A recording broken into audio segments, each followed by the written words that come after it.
Most anomaly detection tutorials assume you have thousands of rows to work with. A fraud team at a bank, a server firm watching request latency, a factory floor with sensors reporting every second. Those methods lean on one thing a solo operator almost never has, which is enough history to actually know what normal looks like before you start hunting for what is not normal.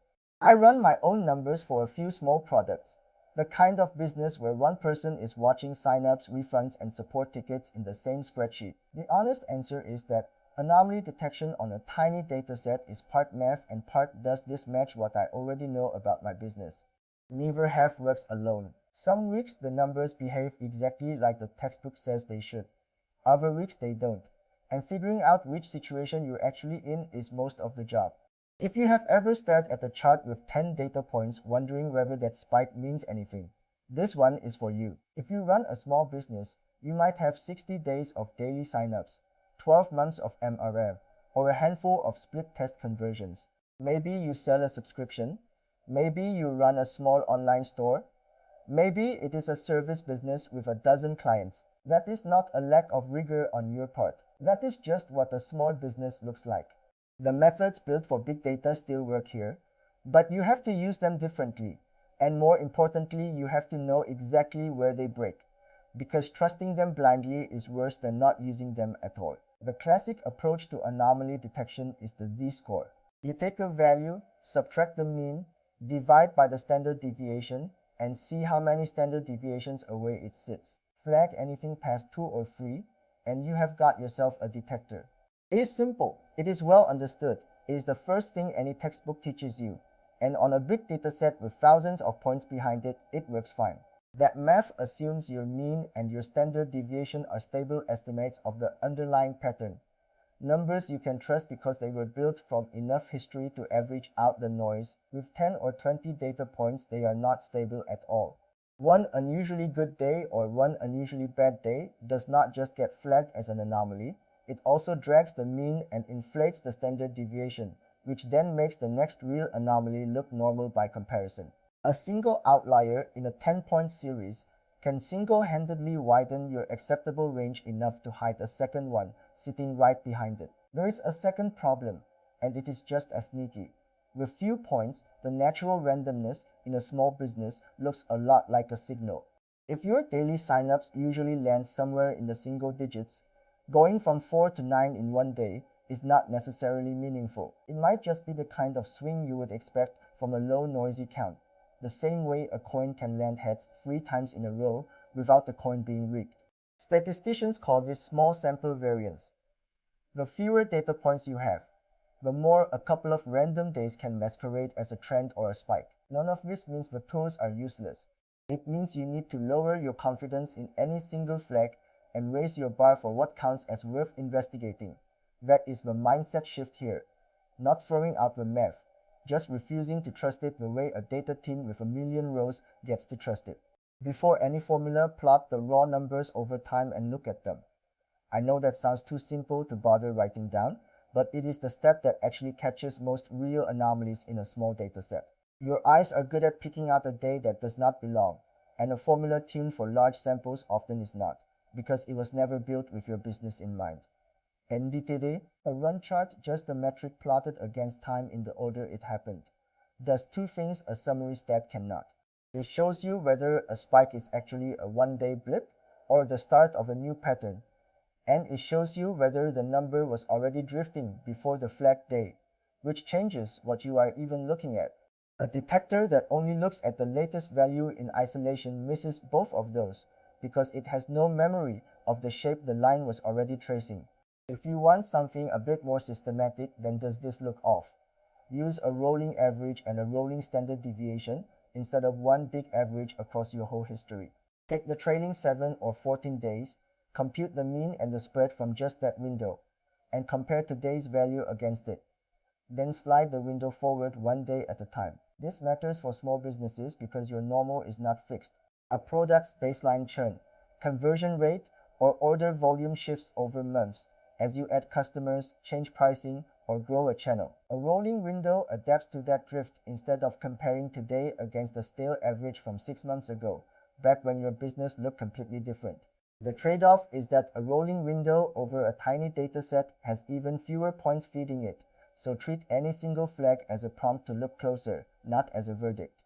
The day did. The single most common false anomaly I see in small business data is not a bug and it is not a real event. It is a day of the week or a time of month that behaves differently than the rest and gets mistaken for something unusual. Weekend traffic drops for a tool sold to other businesses. Refund requests cluster right after a billing date.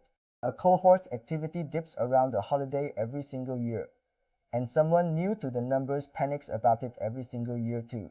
If you do not account for this, your detector will flag the same anomaly every week, and you will either learn to ignore it, which defeats the purpose, or waste time investigating something that was never broken. Before you flag a swing as unusual, ask whether the same swing happened on the same day last week, or the week before that. With a small dataset, you might only have 3 or 4 of those comparison points, but even that is often enough to tell this happens every Monday.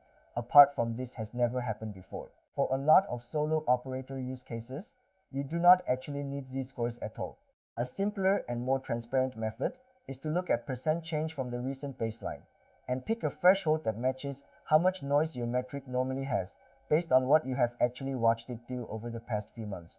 It also has the advantage that you can explain it to a business partner or a bookkeeper in one plain sentence, which matters more than people give it credit for.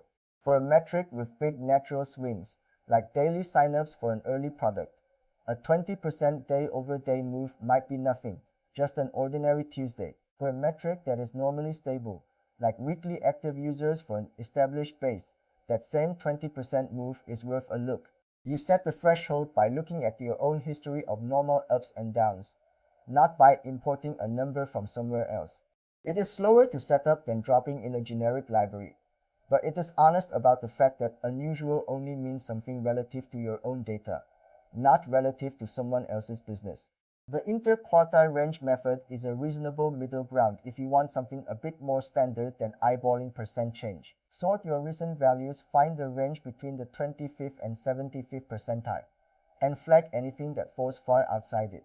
It is less sensitive to one wild outlier than a standard deviation calculation, which matters a lot when you are working with a short history and cannot afford to let one bad day distort everything downstream of it. You don't need a statistics package to do any of this either.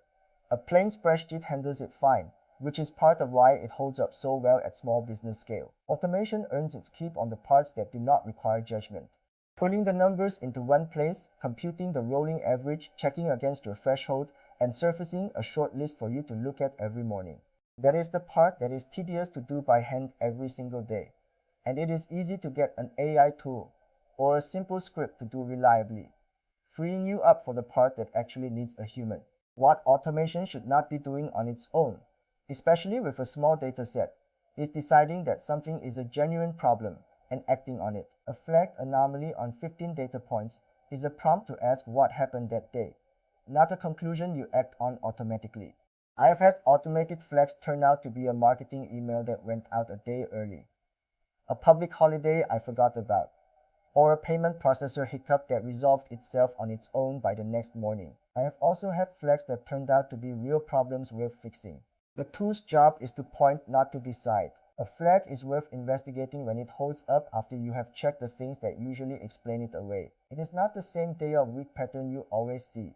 It is not explained by something you already know changed, a price change, a new channel, a holiday.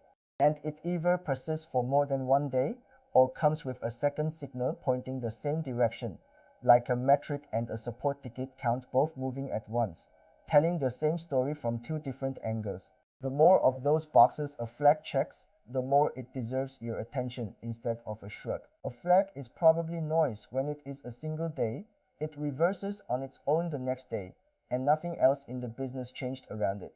With a tiny dataset, most flags will turn out to be noise, and you should expect that going in. That is not a failure of the method. That is exactly what happens when you are watching a small number closely enough to notice its every twitch.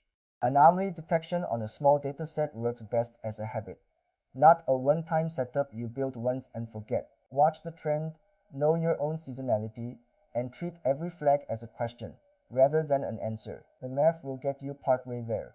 The rest is just paying attention, week after week, until you know your own numbers well enough to feel it when something is genuinely off. None of this is a guarantee, and I want to be straight with you about that. No formula and no threshold tells you for certain what happened in your business, and I would be lying if I told you otherwise. What it gives you is a shorter list of days worth a second look, not a verdict.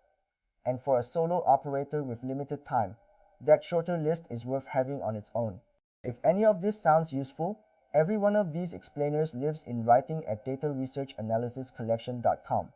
The whole metric library laid out in plain English, no jargon, no fluff. Every metric explained in writing at dataresearchanalysiscollection.com.